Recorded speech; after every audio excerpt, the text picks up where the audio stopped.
Good afternoon to everyone. Today, our presentation is about the spoken discourse features used in the podcast. The title is The Benefit of Speaking Multiple Language by BBC World Service. Before that, we would like to introduce ourselves. My name is Khairul Lenier. My name is Muhammad Nabi Ramadan. My name is Nurin Shafika. My name is Freka Subina. My name is In the introduction, this podcast discusses how speaking more than one language can improve communication skill, brain function, cultural understanding, and may help delay memory loss in old age. We will use two important spoken language aspects. The first one is lexical features, words and expression used by the speaker. Number two is paralinguistic features, tone, pause, pitch, after stress, and pronunciation. These features help speaker persuade, inform, entertain, and express emotion. Next. Now we will focus on 5 lexical features from the podcast, The Benefits of Speaking Multiple Languages. First, content words. Content words carry most of the meaning in a sentence, such as nouns, verbs, adjectives, and adverbs. Example from the video, polyglots. The word polyglots we can see an 11-second mark in the video. Well, today we're talking about polyglots. These words help the speakers inform the audience by giving important information about language learning and its effects on the brain. Next, similarities and contrasts. Similarities or contrasting ideas help listeners identify whether two people think ideas. Similarity include also two, both, as well, the same. Meanwhile, contrasts include although, however, but, they. Example in the video, the word both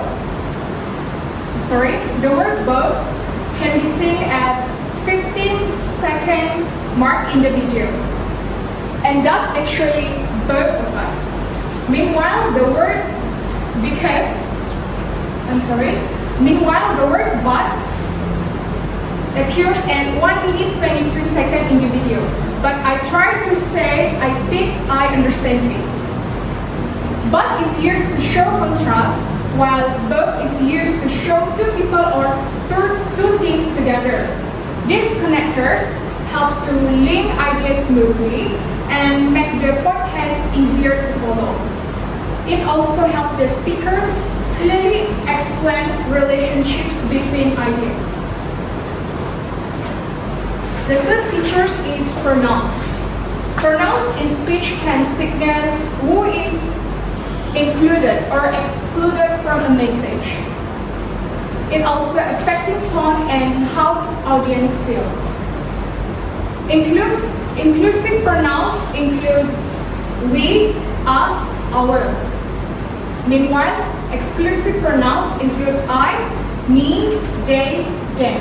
Example from the video, the word we can be seen at 11 minutes 56 seconds in the video. And here we are going to help you kind of find a way to navigate. Meanwhile, the word I appears at 3 minutes 5 seconds in the video. I want to take a quick pause and I want to introduce you to someone. The speakers use we to include the audience and I to share personal experiences. This makes the talk feel more friendly, personal, and interactive, which helps to engage the audience. Next, we got the consequence. So the consequence is to understand the relationship between action and the consequence. Consequence means the action have what the action impact and what the action effect. it can be a good or it can be a bad from the about the impact. This is consequence can usually convey connection through the use of subtle lexical feature. Have if we can find it when we see the word if, when, and because. For example, from the video, you can find it at 3:43 and can find it at 7:34. The word is because and when. The function of this consequence is the listener can catch what the impact and what the effect is. The simple answer. And the second function is this word can help the speaker explain idea clearly, connect with the audience, and keep their attention. The last one is emphasis. Actually, emphasis have two: repetition and rhetorical question. From this video, we found the repetition deliberate. It use of the word of phrases to emphasize a key idea or theme. Example from the video we can find at 2:55 in the video, such as why the cat and why the bag.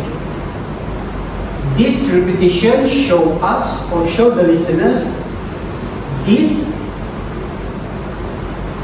situation or this what the to highlight the situation or to highlight what the speaker want to say. The function is to help the audience remember key points more easily and keep their attention. And repetition make the message stronger, clearer, and more impactful. So let's move on to paradigmatic features. So number one is intonation, rising intonation. So in the video, the speaker say, hey, how many languages do you speak? And for the starting video. So the speaker is asking a question, so the voice most likely rise at the end. This makes the question sound more natural and engaging. This also makes the audience feel involved, like they are being asked directly. So the function is engage the audience and create a conversational tone. And number two, stress, repetition for emphasis.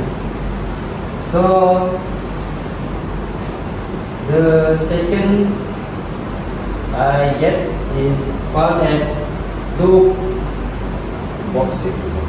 minutes 54 seconds. 54 seconds. The speaker repeat the same verse. We show emphasis on the certain word, like why the cat, why the bag, and the yellow woman say the same things. Why the cat, why the bag. This makes the idea stand out more clearly. It also adds a bit of humor and show the speaker reaction. The function is emphasize important idea, make it more memorable, and show emotion amusement.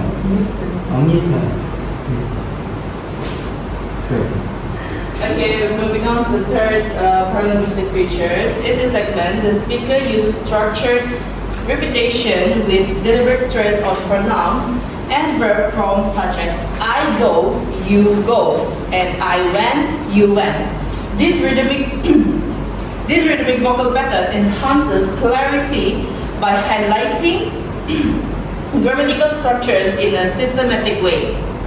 The use of stress also helps to reinforce key linguistic contrasts, making the information more memorable and easier for the audience to process.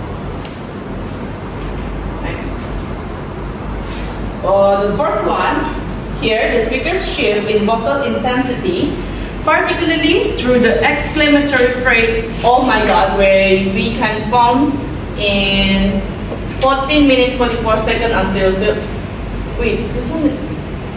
Oh, this one is the wrong slide, sir. I'm sorry. The correct one, I already did a new one. Let me proceed. The first, oh my god, reflects a heightened emotional response. The variation in pitch and tone conveys personal reflection and empathy when discussing her parents' experiences. These paralinguistic features strengthen the audience engagement by adding emotional depth and making the narrative more relatable and authentic. And for the last paralinguistic features, which is the fifth one, is pace and speech rate. In this part, the speaker deliberately slows her speech rate to emphasize key informational content regarding language used in Norway. The reduced pace creates a more serious and authoritative tone, allowing the audience to fully absorb the significance of the statement. This controlled pacing function to enhance comprehension and underscore the importance of the message being conveyed. For the conclusion, lexical and paralinguistic features are both essential for effective listening comprehension.